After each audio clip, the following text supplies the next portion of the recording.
This is just a quick one just before I pop onto Zoom and run one of our summer webinar series, these open courses that we're running at comsteria.co.uk/summer. And the first one's on podcasting. So I'm going to be helping people take their first steps with podcasting. And on that note, it depresses me sometimes when I look at some of the chatter on LinkedIn and on social media and various blogs. You got all these sort of self-appointed experts now telling people what their podcast needs to be like and being really snarky about things like production values and telling everybody that they need to sort of spend thousands of pounds and loads of time mapping out a strategy and that they need video and they need lighting.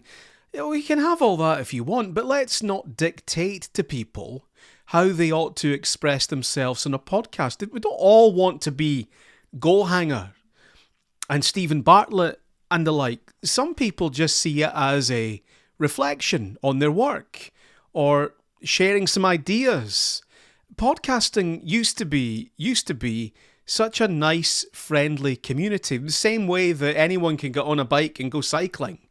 The feeling was that anyone, anywhere, with anything they want to say, however they want to do it, sporadically, regularly, seriously, or just for fun, could get on and express themselves in a podcast. And the feeling was that the internet and society and all of us were richer for that, for having that space where you didn't need loads of strategy.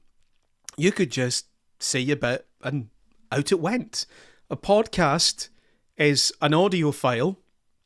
Well, it's not even have to be an audio file. It's a file delivered via XML. Right, it's an MP3 usually delivered via XML. It's got the ability to subscribe to it. It can be automatically downloaded, immediately delivered, and it pushes out. Right, it doesn't need to wait for somebody to see it in an algorithm.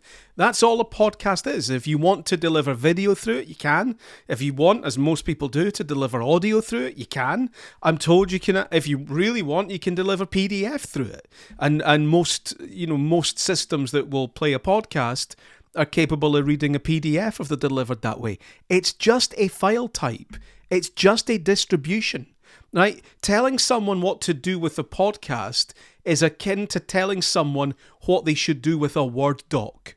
Or here are the rules for your telephone strategy in business. It's ludicrous. I'd like it if we could get back to just being nice and friendly. And what I'll be doing today is encouraging people to find a way that works for them. I'll certainly not be... I'll tell them what a podcast is and how it works. I'll be showing them how to put it live, helping them with some of those technical things. I'll take them through audio editing. But at the end of the day, if they don't want to do any of that, and the podcast is just them sitting beatboxing or burping or ambling along the countryside, listing trees that they can see in front of them, that to me, some of that, I might go and do that. Some of that sounds like quite a nice podcast. And it's interesting to me, and I hate to be brutal about it, but this is my podcast and I don't care. A lot of people doing this seem to me to be people who have come out of the worlds of professional radio or professional television, thought that because they had a valued skill set, that they would be making lots of money for the rest of their lives, thought that they were safe, realised they weren't, and are now bitter about it because they see this podcast industry and they think, oh, we should have a bit of that. And they bring all their baggage and bitterness from where they were 2 minutes ago into this space, which was quite a nice space. And I'd like it if it could just get back to that.